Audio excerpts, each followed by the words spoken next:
I'm half Indian. My dad is from the state of Gujarat. But passing down Indian food to my own kids has been really hard. My dad didn't learn how to cook until he immigrated, and he only cooked a few times a month. And I hated it. I was more of a Pizza Hut and Ecto Cooler flavored high C type of gal. I also dealt with racism starting in middle school. That was when everyone realized that I was the same type of brown as Apu from The Simpsons. Thank you, come again, was said every time I entered the room for years. It shamed me and made me reject everything Indian.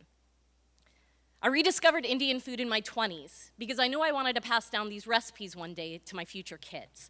I wondered, how is traditional food knowledge passed down through generations? Traditional food knowledge. That's the boring word that academics use to describe this process. It's the cultural tradition of sharing food with younger generations. Now, all around the world, this typically happens between women. And if it's not passed down and practiced by younger generations, it will disappear.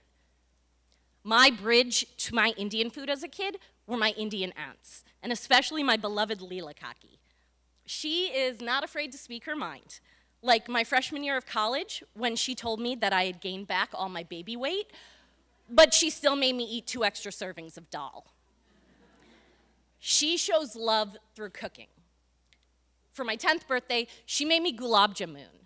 They're these little donut holes that are soaked in a cardamom rosewater syrup. So rich, I could only eat one. Leela Kaki made 101. And all it took was a stern look, a head bob, and the words, "one more," before I ate 4. And then she froze the rest so she could feed them to me every time she visited for the next year. So when I wanted to learn family recipes in my 20s, I turned to my Indian aunts to learn my favorite. Methi tepla, vermi, dudhi halva, kamandokla, and I'm not alone. Ask Indian women across the country, and they'll tell you about food traditions that were passed down by female relatives. Hi, my name is Urmila Ramakrishna, and I am based in the San Francisco Bay Area, and I am a food writer and producer. Hi, my name is Chitra Agarwal. I live in Brooklyn, New York. I'm the founder of Brooklyn Deli and the author of Vibrant India. My name is Rudri Bhat Patel. I'm a former lawyer turned writer and editor based in Phoenix, Arizona. Hi everyone, I'm Vijita. I'm a molecular biologist working for a pharmaceutical company in Mountain View, and I'm also a food blogger and a pop-up restaurant host.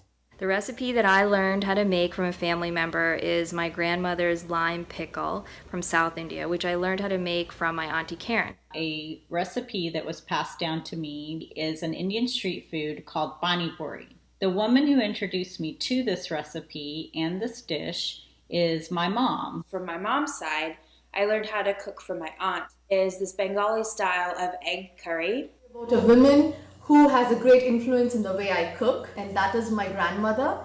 The first food I learned from her is tenga pal saru. And it's not just family recipes that are in jeopardy, but also family history. Every time I cook with Leela Kaki, she reveals little bits of herself to me. As a kid in South Africa, in Gujarat, she dreamed of getting a job. But after her arranged marriage to my uncle, she had to stay home and cook. After immigrating, she would smuggle seeds from India to grow here. These esoteric herbs and vegetables that transported her back to her family's Gujarati home. Every time I eat her patra, these hearty stuffed taro leaves, I get to see a little slice of her India. Just like me, Chitra and Urmila's traditional foods unlock their own family histories. My Auntie Karen is actually not Indian. She's married to my mother's oldest brother, Vasu. And she lived in India for several years and has always been interested in Indian cooking. And one thing that she would do when she lived in India was to follow around all of our relatives, including my grandmother, in the kitchen and note down the recipes that we're making. And this recipe for lime pickle is very near and dear to my heart because it's one that I grew up eating. My mom's side has a family tradition that the oldest female in each generation has to learn all the family's traditional recipes. So this tradition of being a living cookbook has been going on for many, many years, and it's really interesting because there's no measurements, there is nothing written down. You know, everything is just instilled into that one person. And so I know that the way that I make this egg curry is the same that my great great great great grandmother has made it, and I will be the one responsible to make sure that it keeps living on to the next person who is the oldest female in the next generation. As for me, I'm trying to find new ways for my kids to connect with Leela Kaki because she lives on the other side of the country. Our first step is FaceTime.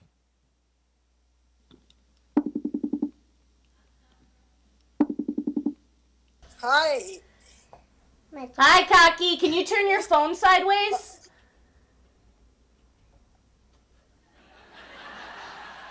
Let's see. Not just moving. Oh, it's not moving?